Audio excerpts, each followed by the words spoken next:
There it is. I mean, there's always more to a text, but I guess that's what's important about it for me. Well, there it is. And now we begin to ask questions. There's undoubtedly there are things in this text that are, well, maybe they're not timeless, but there's some essential points that he makes about different types of freedom, the um, uh, claims about the destiny of mankind to reach enlightenment, and claims about the place of what he calls the free public use of reason in reaching enlightenment, or in making sure that enlightenment is an ongoing process. All of these things are points that perhaps kind of things you can get behind, but we also have to ask ourselves, how much the world has changed since Kant. This is 1784, and what sort of culture were we talking about? What stage of society, and especially, I guess, to get to the point, what stage of the media? There was nothing that word media had certainly not been applied yet to sort of the forms of communication and representation that a society uses. If we were to look back on it with our terminology, certainly the medium of Kant's, the dominant medium of Kant's society is print. But even print is somewhat new. I mean, the very fact that Kant is writing for a newspaper is a novelty. The notion that that he could write something and it could be published the next week or the next day and get into people's hands was a very new thing. It was really state of the art communication. But it was a print culture. It was a culture in which people, if they wanted to take part in anything like public discourse, again, this notion of the public use of reason really being determined by to whom it's addressed, and the addressee for the public use of reason is mankind, or humankind, or the public at large, or the reading public. And if one were to want to take part in that, or to participate in that sort of speech, there are very limited means for it. Again, the newspapers were new. Magazines, newspapers, things that were printed in this sort of ephemeral way were a very new thing in the history of humankind, not just European or American or Western history.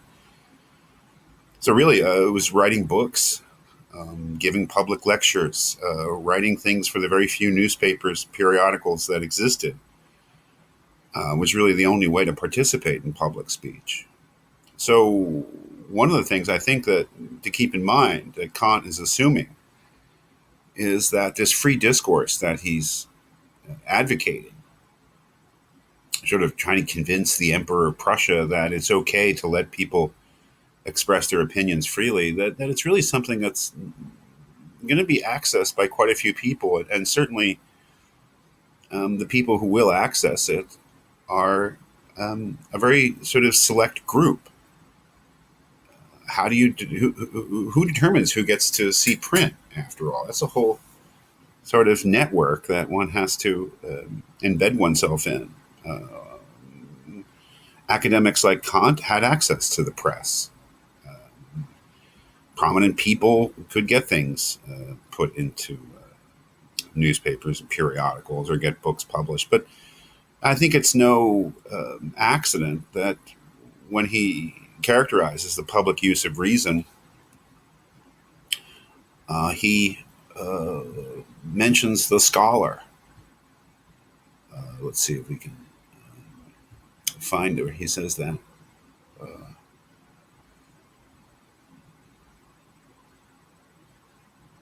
well, he in this translation he says, for instance, right here, but by the public use of one's own reason, I mean that use which anyone may make of it as a man of learning, addressing the entire reading public. So the scholar, the man of learning, in a way, the person who not only would be the kind of person who would want to make use of the public use of reason to address the public at large, but in a way could be trusted to.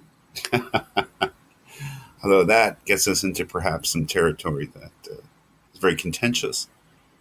I think it certainly that was one of the presumptions that Kant made, is that one of his reasons for thinking that and trying to persuade Frederick the Great, the Emperor of Prussia, that this sort of free public use of reason was no threat, is that the people who would engage in it would be people who were responsible. It would not be a free for all. That is, given the limitations of the what we would call the media of the time, books, periodicals, public lectures, would really be engaged in by people who sort of had credentials, you know. I mean, I'm not saying that's a good or bad thing. I'm just saying that that is the truth of their times. And what we immediately begin to think about is the contrast with our own times, which is not entirely different. I mean, you can't just get a book published and have people read it. You can Vanity Press, whatever, but it's not going to be distributed and read by many people. But certainly the internet and the entire apparatus of telecommunications, the entire perhaps history of communications technology, which has taken place since Kant's time, 1784, drastically changes the situation. And I don't want to say for the worse. It's kind of the society that we take for granted as one in which the access to public discourse is not as restricted as it once was. But I think we have to ask ourselves some hard questions. One of the things that Kant seems to take for granted is the people who are going to engage in the public use of reason are going to do so in good faith. And I think that that's perhaps something that we question today, and that the other readings I've given you this week will highlight those questions.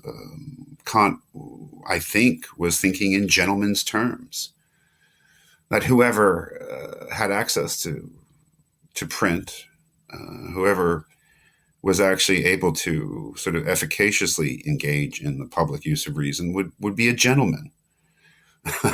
Again, that might be kind of a contentious thing to say, but I think that what he took for granted is that whoever did engage in the public use of reason, address the entire reading public, would have some ground rules, and the absolute essential ground rule is a commitment to truth. That is, one admits that one could be wrong. And that's sort of the whole point of letting discourse go on infinitely. Whatever truths we think we have could, in the future be shown up as errors. But the commitment to truth, to trying to find truth, to trying to be truthful, trying to discover what is true, seems to be taken for granted by Kant. And that's not something I think in our sort of current situation, global situation in terms of media, that we can really take for granted. That's one thing that I would say is an interesting contrast, or an interesting point when we look back at Kant and his society and compare it with our own. And that leads us to these other readings. Just a sampling of contemporary readings, which are just meant to sort of be kind of like maybe a shock treatment, or maybe just to begin the discussion of maybe what this course is about, and what prompted it, and really what sort of situation we're in culturally in terms of the media.